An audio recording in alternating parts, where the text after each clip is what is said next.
दलित समाज में तमाम जातियां हैं, पिछड़े समाज में तमाम जातियां पहले हैं। सर आप अपने बहुजन पिछड़े समाज को संभालिए, जो अभी तक बाबा साहब का आरक्षण का फायदा तो उठाते हैं लेकिन अभी भी मंदिरों में जाते हैं, उनको ठोकर मार के भगा दिया जाता है कि शुद्र हो तुम, इस मंदिर में मत हिलो, फिर भी वहां जाते हैं, लात खाते हैं लेकिन सुधरते नहीं। इनको कैसे आप रोकिएगा? अपने समाज को कैसे रोकिएगा? वो खुद अपने मन में पाले हुए हैं। श्री लालू प्रसाद यादव जी ये बुजुर्ग हो गए हैं, जाने वाले हैं। 2 लाल पैदा करके गए हैं, एक तेज प्रताप है, एक तेजस्वी हैं। इनके दोनों लाल से मैं कहना चाहता हूं, जो आज सरकार चला रहे हैं, क्या ये मनुवाद के विरोध में कुछ करेंगे?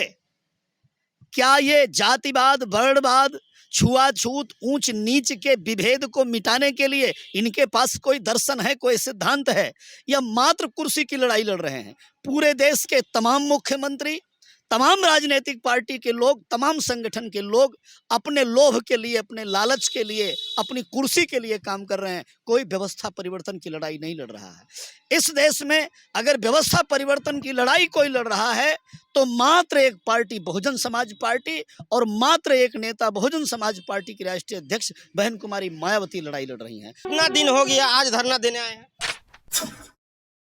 जय भीम, नमो बुद्धा। मैं राजकुमार मांझी और आप देख रहे हैं द एक्टिविस्ट। इस वक्त हम मौजूद हैं गर्दनीबाग धरना स्थल पे और बहुजन समाज पार्टी के जितने भी कार्यकर्ता हैं यहाँ धरना स्थल पे बैठे हुए हैं। इंद्र कुमार मेघवाल, उसकी हत्या कर दी गई थी। छैल सिंह नाम के एक टीचर थे, प्रधानाध्यापक, जिनका मटका अलग रखा हुआ था। उस मटके से उस छोटे से बच्चे ने पानी पी लिया था, जिसके बाद उसकी निर्मम पिटाई हुई और उसका हत्या कर दिया गया। उस हत्यारे को फांसी की सजा दिलाने के लिए यहाँ पे धरना स्थल पे बैठे हुए हैं बहुजन समाज पार्टी के सभी कार्यकर्ता। इनसे बात करेंगे। क्या नाम हुआ सर? कुणाल किशोर विवेक नाम हुआ, प्रदेश अध्यक्ष बहुजन समाज पार्टी बिहार। कितना दिन हो गया आज धरना देने आए हैं? नहीं, इतना दिन हो गया नहीं, हमारे जिलावार कार्यक्रम लगे हुए थे। हर जिले में इसके खिलाफ आवाज उठी, प्रदर्शन हुआ। हम लोग लगातार किसी न किसी सम्मेलन में शामिल रहे हैं। उसी क्रम में आज पटना जिले की यहाँ धरना प्रदर्शन की ये मीटिंग है। यहाँ क्या मांग है आप लोग? हम लोगों की मांग है कि आज़ादी के 75 साल बाद जब देश अमृत महोत्सव मनाया जा रहा है, तब इस तरह की मानसिकता देखने को मिली, दिल दहला देने वाली घटना मिली। एक 9 साल का मासूम बालक जिसको अपना जात तक पता नहीं है, उसको बेरहमी से उस टीचर के द्वारा पीटा गया। ऐसी मानसिकता आज तक पोषित है। जो भी सरकारें रही हैं आखिर आज़ादी के बाद, उन लोगों ने पूर्ण रूप से ये कोशिश ही नहीं किया कि एक समतामूलक समाज की स्थापना किया जाए, एक संविधान को लागू किया जाए, संविधान सम्मत समाज की स्थापना किया जाए। नहीं तो निश्चित रूप से समाज में ऐसी 20 व्यापत नहीं होगा।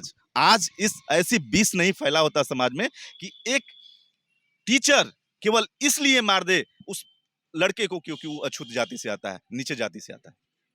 अच्छा, तो आपके 75 साल बोल रहे हैं, 75 साल के बाद, आज़ादी के बाद बहुत सारे दलित जो है नेता भी बने। उन लोगों ने इस चीज को खत्म करने के लिए क्या किया? दलित नेता निश्चित रूप से बने हैं। आप चमचा युग के बारे में जानते होंगे, चमचे भी बहुत पैदा किए गए, लेकिन वाकई जो नेता रहे दलित के, बहुत सारे नेताओं के नाम भी है जिन्होंने लड़ाई लड़ी वाकई, और हालात सुधरे भी हैं वहां जहां लड़ाई लड़े हैं उन लोगों ने। सर ये बताइएगा, अगर मटके से पानी पीने पर उस बच्चे को मार दिया जा रहा है तो क्या लगता है अगर मंदिरों में जाएंगे तो छोड़ देंगे आप लोग? नहीं, ये तो होता ही रहा, लगातार घटनाएं हुई है इस तरह की। आपको जगजीवन बाबू यहाँ से कितना बड़े मंत्री रहे, लेकिन जाकर के जब उन्होंने अनावरण किया मूर्ति का तो उसको धो करके शुद्ध किया गया। ये जीतन राम मांझी जी रहे जब मुख्यमंत्री, उस समय मूर्ति को धो करके शुद्ध किया गया। इस अखिलेश यादव यहाँ तक कि जब सिंहासन से मुक्त होते हैं, वहां मुख्यमंत्री के पद से हटते हैं, तो उनके उसको धो करके गंगा जल से शुद्ध किया जाता है। तो इस तरह की घटनाएं तो नित दिन होती है, लेकिन सवाल ये नहीं है, घटनाएं तो हो रही हैं, लेकिन आखिर जो संविधान में कहा गया, जो बातें समतामूलक समाज की स्थापना करने के लिए जो महापुरुषों संतों गुरुओं ने सोचा था, उसको स्थापना क्यों नहीं किया गया? ये जो खाई है समाज में, इसको भरने के लिए काम क्यों नहीं किया गया? ये चिंतनीय है। तो बाबा साहब भीमराव अम्बेडकर जी ने अधिकार दिलाया था, आरक्षण दिलवाए थे, तो उनके सारे कामों को दलित समाज के जितने भी नेता हैं वो लोग करते हैं, लेकिन वो जब हिंदू धर्म को त्यागे और त्यागने के बाद बौद्ध धर्म को अपनाए, तो कितने लोग उनके रास्तों का पालन कर रहे हैं? ऐसे तो मेरे पास प्रॉपर कोई आंकड़ा नहीं है। बाबा साहेब डॉक्टर अम्बेडकर ने 14 अक्टूबर 1956 को 10 लाख लोगों के साथ धर्मांतरण किया था। पूरे देश में कोई ऐसा प्रांत नहीं है और पूरे देश में कोई ऐसा जिला नहीं है जहां पर इस मनुवादी व्यवस्था के खिलाफ रिवोल्ट न हो, उसके खिलाफ लड़ाई न लड़ी जा रही हो। कितने लोग इस मनुवादी व्यवस्था से मुक्ति पाए हैं, कितने लोग उसके खिलाफ उठ करके खड़े हुए हैं, ये सोचने का विषय है। हाँ, मैं इस मौके पर जब एक 9 वर्षीय बच्चे का जो मटके का पानी छू लिया, पानी पीने की कोशिश किया और अपर कास्ट के एक क्षत्रिय समाज के शिक्षक द्वारा उसकी पिटाई की गई और उसकी मौत हो गई। फिर ये कोई एक घटना नहीं है। खैर, ये ज़्यादा संवेदनशील इसलिए लगी पूरे देश को क्योंकि हम लोग आज़ादी का महोत्सव मना रहे हैं, अमृत महोत्सव मना रहे हैं। और देश के प्रधानमंत्री आह्वान कर रहे हैं कि हर घर तिरंगा होना चाहिए।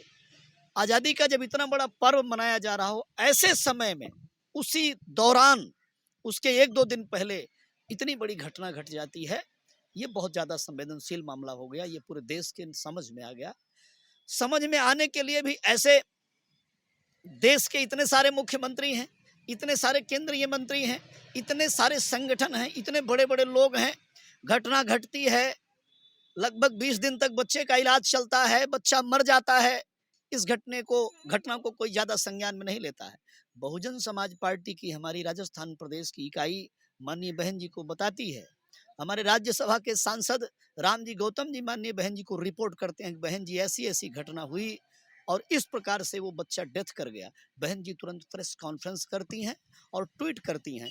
उसके बाद बहन जी के बोलने के बाद फिर पूरे देश के सारे मीडिया के लोग, सारे दलों के लोग, सारे संगठनों के लोग उग्र रूप धारण करते हैं और इसके खिलाफ आवाज उठाते हैं। उसी क्रम में आज हमारे पटना जिले के बीएसपी इकाई के साथियों ने ये धरना का कार्यक्रम किया है। ये धरना हमारा 1 दिन का है, सिंबॉलिक है। इस धरने के माध्यम से हम बिहार प्रदेश में भी एलाइड में कांग्रेस की सरकार चल रही है। बताना चाहूँगा कि आज का भी एक घटना है। रांची में रिटायर IAS महेश्वर पात्रा की पत्नी भाजपा नेता सीमा पात्रा ने आदिवासी महिला सुनीता खाका को 8 साल तक अपने घर में कैद कर रखा। सूरज का रोशनी भी देखने नहीं दिया और यहाँ तक सुनीता ने जीभ से फर्श चटवाया, पेशाब चटवाया, रॉड से दांत तोड़ डाले, गर्म तवे से चेहरा कुचल डाला। ये आज का ट्वीट है। ठीक, मतलब आज़ादी के 75 साल बाद भी दलितों पर हर एक दिन आप सोशल मीडिया पे देखिएगा अत्याचार हो रहा है। बहुत सारे बहुजन समाज के नेता ये लोग कर क्या रहे हैं? मैं तो ये कहना चाहता हूँ, श्री लालू प्रसाद यादव जी ये बुजुर्ग हो गए हैं, जाने वाले हैं। 2 लाल पैदा करके गए हैं, एक तेज प्रताप हैं, एक तेजस्वी हैं। इनके दोनों लाल से मैं कहना चाहता हूँ जो आज सरकार चला रहे हैं, क्या ये मनुवाद के विरोध में कुछ करेंगे?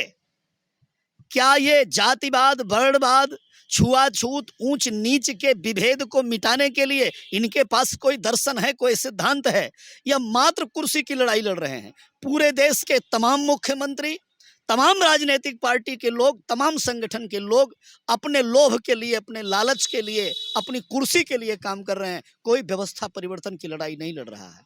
इस देश में अगर व्यवस्था परिवर्तन की लड़ाई कोई लड़ रहा है तो मात्र एक पार्टी बहुजन समाज पार्टी और मात्र एक नेता बहुजन समाज पार्टी की राष्ट्रीय अध्यक्ष बहन कुमारी मायावती लड़ाई लड़ रही हैं। और हम लोग माननीय बहन जी के वर्कर, उनके सिपाही, हम लोग पूरा जीवन न्यौछावर करके, हमारे लाखों कार्यकर्ता इस व्यवस्था परिवर्तन की लड़ाई में लगे हुए हैं। कब तक हड़ताल पर बैठे रहिएगा? अगर छैल सिंह को फांसी नहीं होती तो क्या कीजिए? ये हमारा कोई ऐसा मांग करने के लिए भारत सरकार से कि फांसी दे दिया जाए, ना दे दिया जाए, वो प्रोसेस है। वो लोग जो करना है वो कर पाएंगे, करेंगे। हम तो व्यवस्था परिवर्तन के लिए बैठे हैं। लेकिन आपने तो बैनर वहाँ सारा कि छैल सिंह को फांसी। धरना हमारा 1 दिन का सिंबॉलिक धरना है। इस धरने के माध्यम से हम राजस्थान प्रदेश की सरकार को, केंद्र सरकार को और बिहार में जो कांग्रेस से एलाइड से सरकार चल रही है, इन सरकारों को हम मैसेज देना चाहते हैं कि बहुजन समाज पार्टी बैठेगी नहीं। बहुजन समाज पार्टी तब तक संघर्ष करेगी जब तक हम प्रदेशों की और केंद्र की सत्ता में नहीं आ जाते हैं।